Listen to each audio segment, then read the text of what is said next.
tumbling down.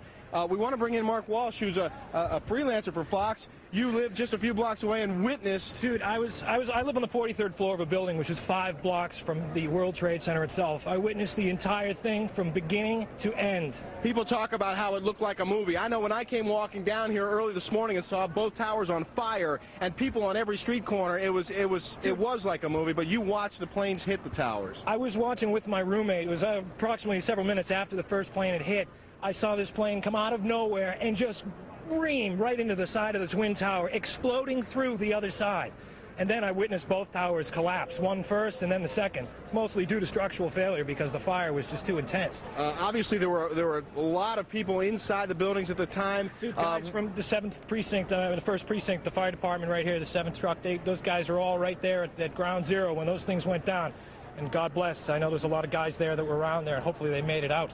What was happening around you, in the streets around you, as this was all going down? Absolute pandemonium. From my viewpoint up 43 floors, I could see people running like ants, just absolutely scurrying for their lives. Billows of smoke coming through the streets, just walking down the street, just pushing everybody back. And then several minutes after, it looked like it had just snowed over the entire area. Yeah, the debris, the soot was thick on the street. There's still a dusting of it out here. But when I was standing here and the towers collapsed, we saw police officers running for their lives, screaming, "Get back, get back, get back!" And I'll tell you, that's a wake-up call when you see cops running for their lives, and people too, women's pushing baby carriages, that sort of thing. Well, you had the first tower first. That one, when that first went down, it just pushed everybody back, and it was a good 15 minutes before the second tower finally collapsed. Yeah. And it was just overwhelming, and by that point, it was just insane.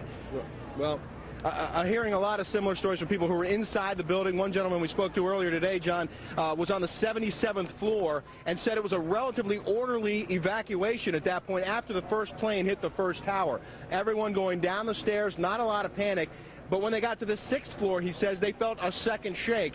And then people started to really be concerned. Obviously, there were people in the building at the time of this, and some of those people, they haven't recovered them yet, and that's a big issue right now, is trying to get the rescue workers and the emergency crews to the building. There were police officers there and emergency crews there when this was all happening, and they were right at ground zero when it all went down. Can we talk to you? What's your role out here right now? I'm just standing by right now. Can't say what role I'm playing right now. Well, there's a lot of standing by. There's also concern that some of these other buildings might actually come down. This building right here with the glass that you see, the nearest tall building, that has structural damage as well.